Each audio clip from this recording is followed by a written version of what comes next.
Continuing debate, the honourable member for Ottawa West, Nepean. Thank you, Mr. Speaker. It is with sadness, alarm, and great resolve that I stand in this House today to speak at a moment in history where our words and actions will have great impact. I had hoped to never be in a position to speak about war in this chamber. But in the face of open aggression by Putin's Russia, which is undermining decades of peace brought about by the post-World War II international rules-based order, Canada must do everything in our power to stop this. L'attaque de la Russie contre l'Ukraine est également... The war on the part of Russia against Ukraine is a war against democracy. It also attacks freedom and human rights and should not remain unpunished. We continue to support Ukraine. Heart-wrenching scenes of civilians being targeted and killed, fleeing their homes, taking refuge in subway tunnels, and stepping up bravely to fight for their country and for freedom in Ukraine. These are scenes we never hoped that we would see ever again in Europe. We've heard interviews with Ukrainian civilians who have expressed a sense of shock and disbelief that something like this could happen in 2022 in Europe, that it could happen in full view of the world. Most of them, like us, grew up in a generation that has never known war. It seems unthinkable to them. But, Mr. Speaker, the unthinkable has become reality. Before entering politics, I worked in the former Yugoslavia. When I was 29 years old, I spent a year in Bosnia-Herzegovina, just a few years after the Dayton Peace Accords. I grew up, like most Canadians, thinking of war as something that happened to our grandparents, as something that could never happen to us. I took peace and democracy and freedom for granted. But working in Sarajevo, it was my peers, those who were my friends, who were then in their 20s, who had been at the front line. Eventually, my colleagues and friends started opening up to me about their experiences. Women who'd been raped, who'd watched their fathers and brothers taken away at gunpoint, shot and left in mass graves. Young people who would go out for bread and be shot by snipers. They told me of atrocities that I can't repeat here in this House. At the age of 29, I stopped being sheltered by a false sense that war is something of another time and another place. I lost my sense of innocence about what humanity is capable of doing to one another. The comfort that comes from a veneer of civilization that I came to know is incredibly thin. My friends in Sarajevo were Europeans. They were students. They never imagined that they would see war. In fact, they told me that when they marched in the streets and their own army, the Yugoslav National Army, took aim and started shooting at them, they didn't run because they didn't believe it was really happening. And Mr. Speaker, I'm seeing the same incredulity on the faces of Ukrainians today. We cannot abandon them because peace is not inevitable. Peace takes constant vigilance. And sometimes peace means fighting to stop war crimes and aggression and horrors from spreading. If we let it happen in Ukraine, what does the world do when Russia comes for our north? When other dictators learn lessons from Ukraine? We cannot allow the unthinkable to happen just because we can't imagine it. We must do everything to stop it right here, right now. From the beginning, the Canadian government has stood resolutely with Ukraine. We have responded with all the tools at our disposal, through diplomacy and leadership in the UN and with our allies, through sanctions targeting Putin and his inner circle, the oligarchs, Russian banks, and the SWIFT financial system, canceling all export permits to Russia, banning imports of Russian crude oil, over $620 million in sovereign loans, through renewing and expanding the Canadian Armed Forces support to NATO through Operation Reassurance and Op Unifier, delivering lethal and non-lethal aid to civilians displaced and harmed in this illegal war, closing Canadian airspace to Russia, and expediting immigration avenues for Ukrainians to settle here in Canada. Mr. Speaker, today Ukrainians are not just fighting for their freedom, they're fighting for all of our freedom. We will not allow Putin and his thugs to dismantle the peace and prosperity that democracy has brought to the world. We will not waver. We will stand with Ukraine.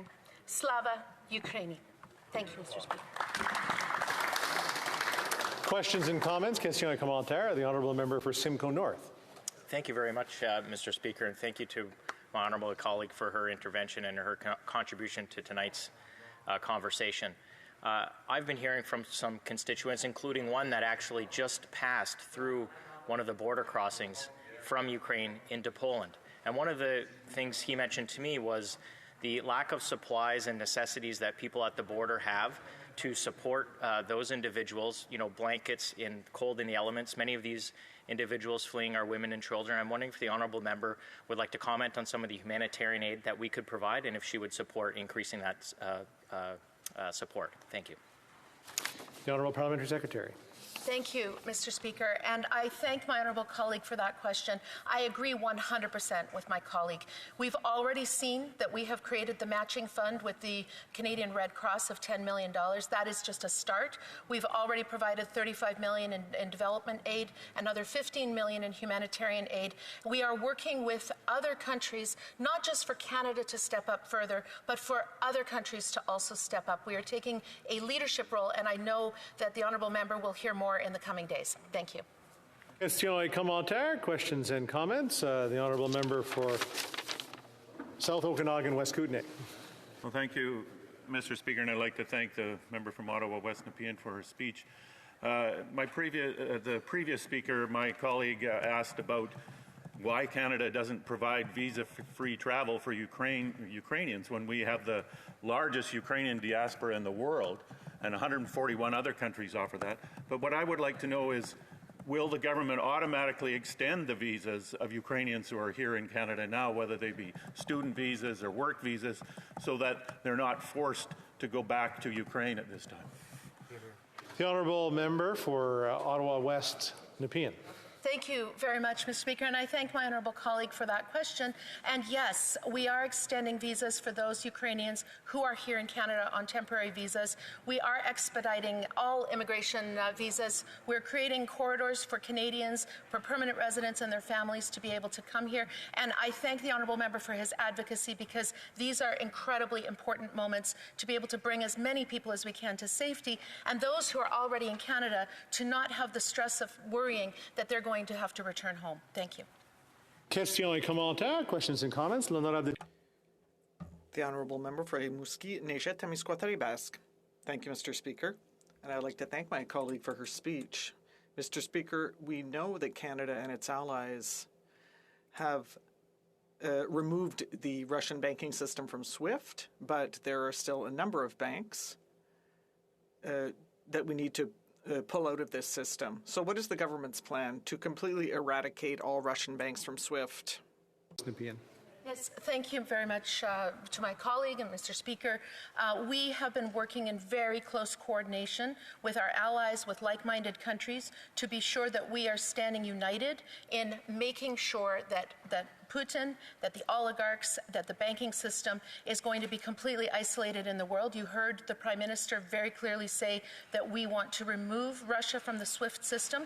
We have a number of other measures, and we are working very closely with other countries, with our European counterparts, to make sure that there is not impunity for what is happening right now in Ukraine. Thank you. Time for another question and answer. Question et commentaires. There you go. The Honourable Member for Etobicoke Centre.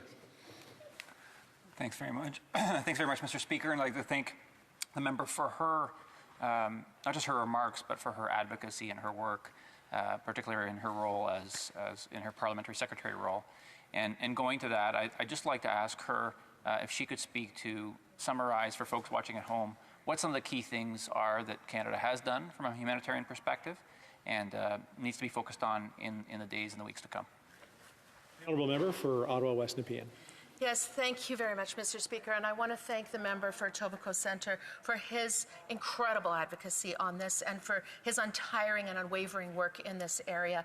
And I would like to assure the member that in addition to what I mentioned previously, the $10 million matching fund, which I encourage all Canadians to take advantage of, and the $50 million that we recently announced, which is in addition to over $240 million that we've provided in previous years, we are working globally. We are working with our counterparts to make sure that we are providing more humanitarian aid and that other countries are stepping up as well. Thank you.